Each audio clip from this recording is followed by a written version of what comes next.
27 décembre, Jude.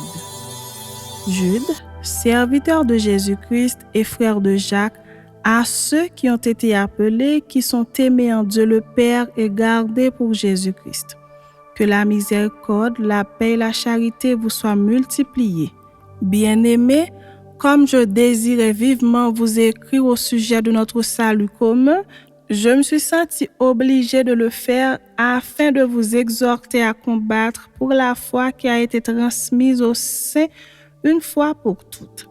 Car il s'est glissé parmi vous certains hommes dont la condamnation est écrite depuis longtemps, des impies qui changent la grâce de notre Dieu en dissolution et qui renient notre seul Maître et Seigneur Jésus-Christ. Je veux vous rappeler, à vous qui savez fort bien toutes ces choses, que le Seigneur, après avoir sauvé le peuple et l'avoir tiré du pays d'Égypte, fit ensuite périr les incrédules, qu'il a réservé pour le jugement du grand jour, enchaînés éternellement par les ténèbres, les anges qui n'ont pas gardé leur dignité, mais qui ont abandonné leur propre demeure. Que Sodome et Gomorrhe et les villes voisines qui se livrèrent comme eux à l'impudicité et à des vices contre nature sont donnés en exemple, subissant la peine d'un feu éternel. Malgré cela, ces hommes aussi, entraînés par leur rêverie, souillent pareillement leur chair, méprisent l'autorité et injurient les gloires. Or, l'archange Michel, lorsqu'il contestait avec le diable et lui disputait le corps de Moïse, n'osa pas porter contre lui un jugement injurieux.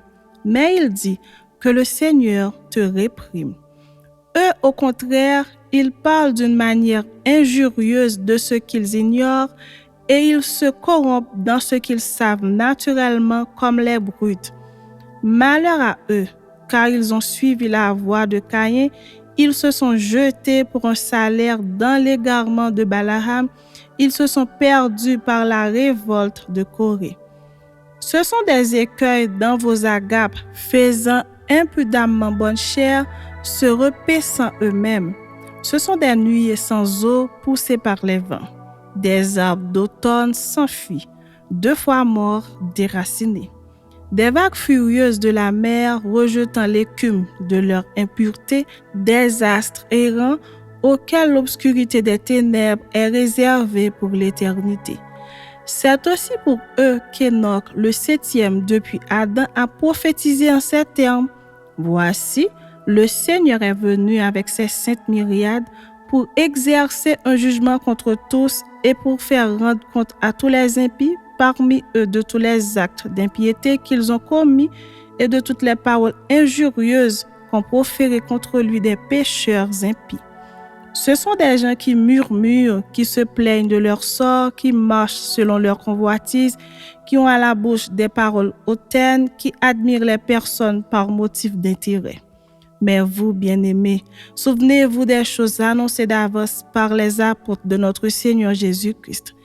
Ils vous disaient qu'au dernier temps, il y aurait des moqueurs, marchant selon leurs convoitises impies.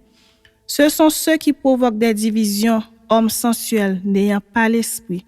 Pour vous, bien-aimés, vous édifiant vous-même sur votre très sainte foi et priant par le Saint-Esprit, maintenez-vous dans l'amour de Dieu en attendant la miséricorde de notre Seigneur Jésus-Christ pour la vie éternelle. Reprenez les uns ceux qui contestent, sauvez-en d'autres en les arrachant du feu. Et pour d'autres encore, ayez une pitié mêlée de crainte, haïssant jusqu'à la tunique souillée par la chair.